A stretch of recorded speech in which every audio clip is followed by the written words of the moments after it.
Amanda, at this point, the story of each fight you have is about what does this challenger have that you haven't seen before? When you look at Juliana, does she have anything that you have not experienced in that octagon? Honestly, what Juliana has is just not to lose, you know? So I just have to be sharp because I see her style many times in my whole career. Her best friend, Misha Tate, is like, if you watch Misha Tate fight, it's the same fighter right there. So I see before. Juliana, for you, I'm curious, what do you think of Amanda's assessment? I mean, she has to say what she has to say, and that's fine. That's part of the game, you know what I mean? We've been talking about this fight for a very long time. At UFC 200, when she beat Misha, she said that she would fight me, and she didn't. She let Ronda Rousey cut the line. You lose all your fights. I actually won, and I beat the girl that ragdolled you, as a matter of fact. I beat the girl that beat you that night, and you said in the press conference that you would fight me, and you absolutely did not fight me. You let Ronda Rousey cut the line after she got knocked out. You never were a contender. You picked a can, and you've been continuing to pick cans. Everybody that you pick has already lost and been defeated. You never were I mean, you're going to say whatever you got to say, but the reality is that UFC 200, you said you would fight me in the press conference, and you still have not. You lost. This is something. This has been something that's been brewing since UFC 200. That was what, 5 years ago? You guys act like I'm just making this up or I'm trying to trash talk. This is actually facts that have happened in my career. This is things that have actually happened. I'm not making this up. You said you would fight me at UFC 200. Sarah McMahon almost beat you. I beat Sarah McMahon years ago. Oh, big deal. So we both won and we both beat the same opponent. Who? We both beat Sarah McMahon. Oh, Germaine beat you. Okay, I beat Shayna Baszler before you beat you, Shayna Baszler. so Big fucking deal. What does that have to what do with is like? anything? It doesn't make any sense what you're saying. If you think about what you're saying, it doesn't make any sense. You're trying to say because you beat Sarah McMahon faster than I did. It's beautiful for you. You talk the truth. I'm telling the truth. I'm telling the truth. No, you don't. How am I not? You're trying to take my win away from Sarah McMahon. I beat people that you beat too. So all right, let me jump in the middle of this. Who's got the next question?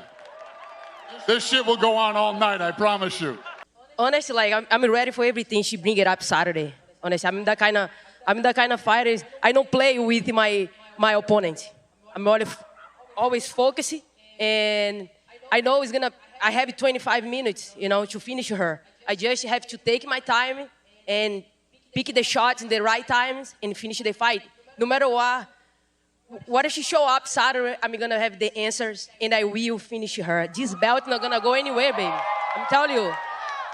Is it your expectation if you do that you would have to give Amanda an immediate rematch? And more on top of that, would you ever consider going up to 145 and trying to get that belt too? Yes, an immediate rematch, and when I win that fight, I will be 11-2 in the division, which is a better bantamweight record in the history of the bantamweight division.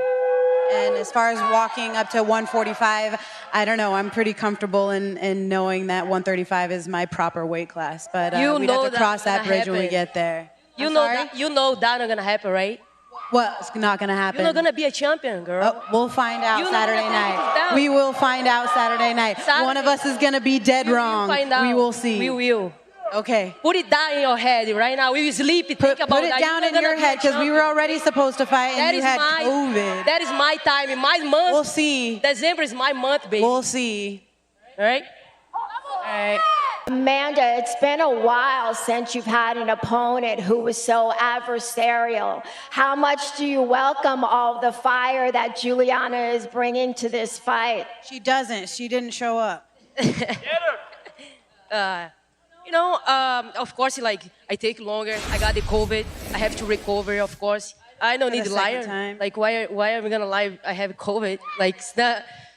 I did it. I recovered. Now I'm here, ready to go, ready to kick Juliana's ass. So, gonna happen. Finally, one more for Cody. I know you're focused on Kai, but there is a man further down that table that you've had a lot of more words with on Twitter. So, let's go. Hey, listen. This dude, he comes out here and he does the thing. He walks his walk. He dresses, does the hair. But he's got different problems than no love problems. He's got Holion to my right, and Holion is battle tested in here way farther than he's ever been. Sean, any response to seeing Cody down further at the table? You talked a lot on Twitter, but now that he's further down the table, do you have anything else to say? You don't want to talk. He's won one fight since 2017. That's a good one. That's a good one. That's good. And you haven't fought anybody. Who the fuck have you fought? You've won one fight. But listen, I can't be mad at this kid. Look, I can't be mad at this kid. He understands when he jumps up in competition, his hype goes away, his money goes away, his little sponsors go away because he'll get his ass beat straight up. Why'd you go down to 25? I thought I'll weigh in tomorrow at 25 and fight you at 35 and still kick your ass. That's how stupid you are. Why would you do that? Easy. It's your easy work. But I'm not worried about you. I'm focused on Kaya I'm a little worried. You should be. Can adults speak? Can I speak? You got Holy on. You sound a little worried. I sound what? A little worried? About what? Me? A fucking clown sitting to my left? Bro, I'll eat your hair like cotton candy. Let's square up a little bit. I'll eat you like cotton candy. Square up look and like. just, Dana, can me and Cody square up just for the future? Please, let's do it. We'll do it right now. Square up.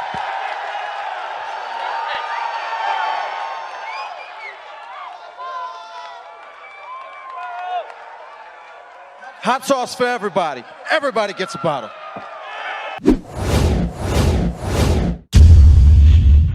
Charles, obviously, 11 years in the UFC to get to this point, but there you are with the belt in front of you, sitting next to the women's GOAT. I just got to ask, what's the emotion for you as you sit there right now for the first time in that seat of honor? Charles, depois de 11 anos no UFC, depois da tua trajetória, você foi campeão e você está aqui na frente desse cinturão e do lado da melhor do mundo. Como é que você se sente hoje com isso? É uma longa trajetória, né? Do lado de uma grande campeã. Para mim é uma grande honra. Pô, eu tô aqui para isso. Eu quero estar do lado dos melhores, eu quero ser um dos melhores. A minha história foi feita para isso. It's a great honor to be here next to the GOAT. It's been a long path and my path has led to this. I'm here for this. I deserve this, and that's why I'm here. Charles, Dustin actually said earlier this week that he was happy for you when you won the belt because he's seen your journey, he knows what you've been through, and he was happy for you. So I'm curious, do you consider yourself a fan of Dustin? Have you enjoyed watching him and his journey? O Dustin falou essa semana que ele ficou muito feliz pela vitória, pela sua trajetória e por tudo que isso representa. Você se considera um fã do Dustin também pela trajetória dele? Com certeza, é uma história gigantesca, ele é um grande campeão, merece muito estar aqui e com certeza amanhã a gente vai fazer um grande show. By all means, he's got a great path here, it's a wonderful career, it's going to be a pleasure to fight him and we're going to go through war tomorrow. Nice. Hey, Charles, we know how special the moment was to win the belt, so just asking, what would this win for you mean? Your first title defense, what would this represent for you in your career?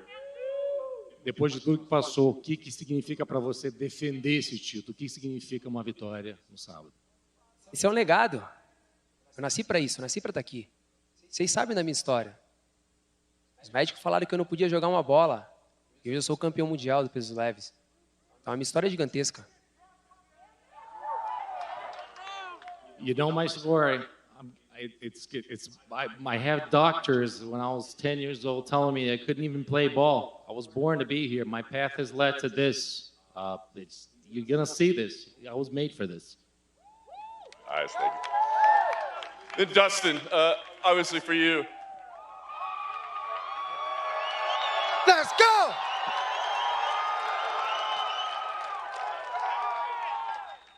You know, you had this similar opportunity in 2019, right? And obviously didn't go your way, disappointing night. But I'm just curious, what's the biggest difference this time around? I mean, is it something within you? Obviously, you're not flying halfway around the world. What's the biggest difference this time? If I didn't advance in the last few years since that title fight, I wasted a few years. You know, I think I'm a better fighter, more well-rounded, and just a little bit better mentally. You know, in that fight with Khabib, when I got up and exposed my neck, maybe losing the round and taking that a little bit slower instead of losing the fight would have been a smarter decision. You know, just be smarter in my movements. I got a lot of experience, and that was another huge learning moment for me to put these, these fights together. There's so much going on at all times in there, and small mistakes, small slip-ups like that can be detrimental.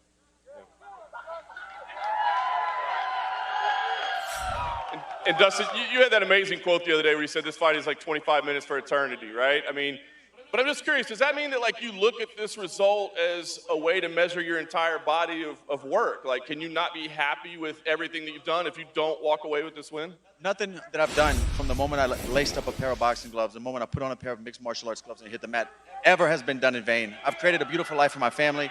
I've learned so much about myself through the process, and things that these lessons I've learned I'm very grateful for. But being the world champion is forever. 25 till eternity. That's what's going through my head every night when I go to sleep.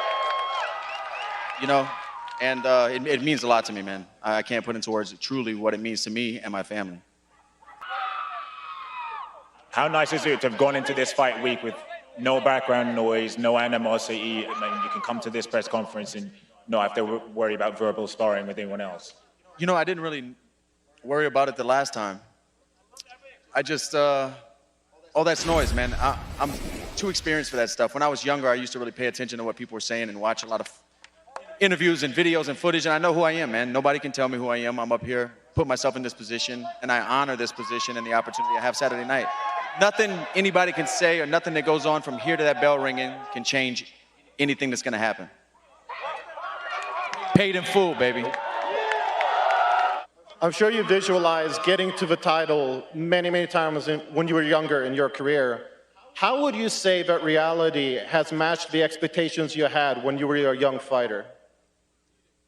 I knew it was going to be a journey of hard work. As a young fighter thinking about fighting, I never thought I'd have the setbacks and the adversity I've had throughout my career. Of course, you think it's going to be smooth sailing like a movie till you raise a belt up, but I'm thankful for all of it, and I still am waiting to find out what that moment feels like when I wrap that undisputed title around my waist, and then I'll be able to look back and tell you. All right. Well, for this fight, obviously, big platform here. Do you want to just tell the people what your charity goals with the Good Fight Foundation are for this fight? Yeah, for this fight, I'm going to be auctioning off everything I wear to the octagon, and we're raising money to provide 300,000 meals for Louisiana through Second Harvest Food Bank. Yeah, thank you guys.